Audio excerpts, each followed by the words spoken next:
was in a coma for 14 years. The afterlife is not what you think it is. Usually people remember nothing after being in a coma, but after the car accident, I saw everything. It's like floating in an empty black room with twinkling stars floating just out of reach. You completely lose track of time, and each second that passes could actually be an entire day. Right when my coma began, I heard a distant voice calling out to me, but I thought it was just my imagination. I just never knew that the truth was so much more terrifying than that. There was something inside me telling me to keep my mouth shut, but I just couldn't. I was scared and alone. I answered the call. The first time I saw him, I noticed he was tall, probably about a head taller than me. He was thin, hairless, and completely naked. He seemed tired. We could barely understand each other, as if we spoke different languages. Still, he stayed with me, occupying my thoughts. After a while, we started to sound alike. We started having conversations. We started making jokes, telling stories, and getting to know each other.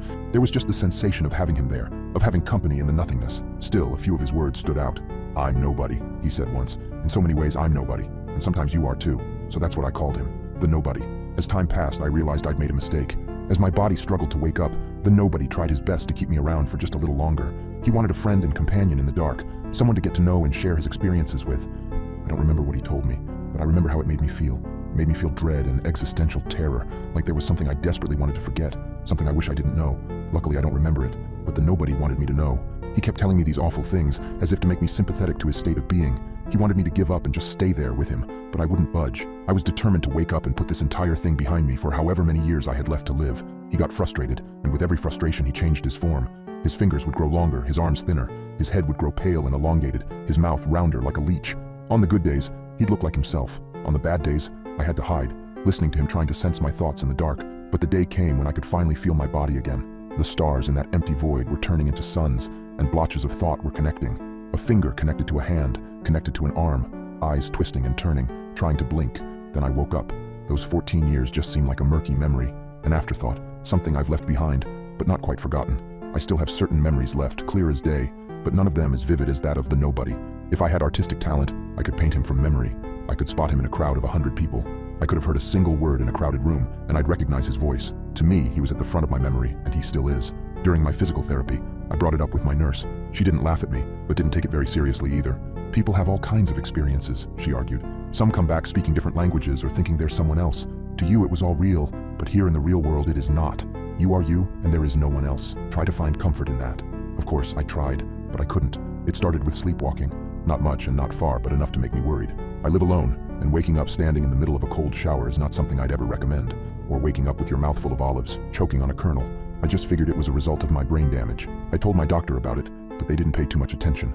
They were more worried about signs of fatigue and dizziness. Still, my memory of the nobody was so vivid, I could imagine myself seeing him. I often got the feeling that he was right behind me. If I just turned around quick enough, I'd enter a dark room, knowing he was there, making me afraid to turn on the lights. I would stare at an empty space, knowing that he would appear if I wasn't vigilant enough. I expected him at every turn, at every corner. He was real, but I also knew that there was no way he could be. Then there was an incident. It wasn't bad, but it looked bad. I was at a coffee shop ordering a latte and a bun when I suddenly fainted. Bang, lights out. I don't have any memory of what happened, but people in the coffee shop had freaked out. The ambulance came. 2 people were propping my head up with their jackets. They checked my pulse and breathing, and I was fine. The tests were inconclusive. Sure, there were some inconsistencies, but none of them were out of the ordinary. I'd been in a coma for weeks and only just recently started my physical therapy. There were sure to be readings that were out of the ordinary. So I got back home with a decent bill of health. There was only one thing that bothered me. They'd gotten my height wrong.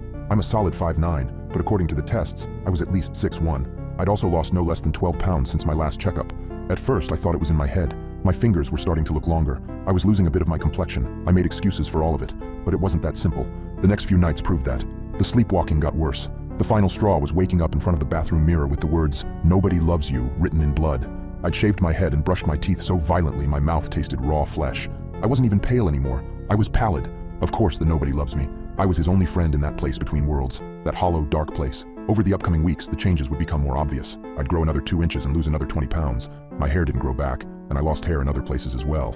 I was having trouble with my teeth, and I was getting these violent coughs. My ribcage was aching from the coughing, and I got a prescription for asthma medication. It didn't help. I barely recognized myself in the mirror anymore. I started to look like him. Sometimes I'd hear him, just as I fell asleep. That bump in the night had a voice, thanking me for bringing him along. In the next breath, he'd praise himself for saving me. 6 months into my physical therapy, I was barely recognizable. A thin membrane had grown in my throat, effectively separating my voice into 2 pipes, one light, one dark, which spoke simultaneously.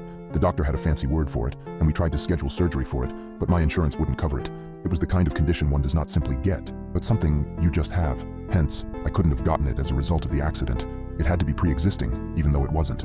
They said the same about my fingers. Fingers don't just grow. I could literally show the growth measure from day to day, but it didn't matter. My canines also grew longer. They'd poke a hole in my bottom lip at night. Not that I'd sleep much anyway. I was always tired. I dread going to sleep, so I started relying on sleeping pills. At best, I'd have a dreamless night that lasted 4 hours or less. At worst, I'd be twisting and turning in a cold sweat for 14 hours straight.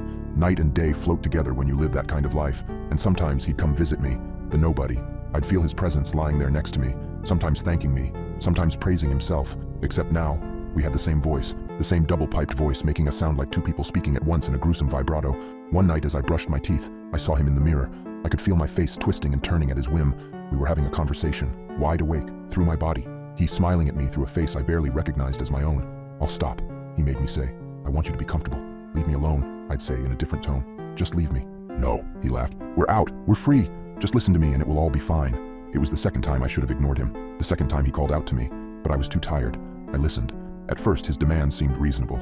He had different dietary restrictions, different things he liked. As long as I kept him happy, he allowed me to sleep, and my changes didn't progress. My canines even shrunk a bit. It was small things like drinking milk instead of water, eating ham instead of cheese, going to bed at the break of dawn instead of sunset. Little things, but they added up fast. Soon, he didn't even have to ask me to do it. I'd just do it. Then, it got worse.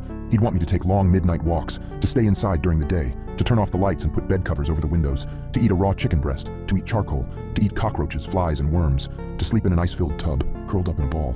Step by step, I did it all. I barely even noticed the changes. I was growing isolated from friends and family who barely recognized me. I'd grown a third windpipe, and there'd be bones poking out from the side of my ribcage.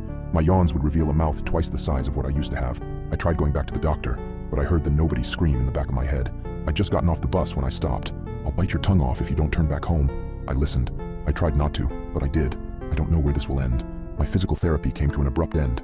I can't go back to work. I can't go to my family. He doesn't allow it. Instead, he's giving me strange instructions, addresses I've never been to, names of people I've never met. He's having me read articles about distant places, about events that happened to other people. Not even big news or anything, just very specific things. An apartment fire in Minnesota, for example. Who cares? And that's the weirdest thing. I care. I really honestly care. I'm excited to do these things, to adapt. I feel stronger and more connected to myself with every submission.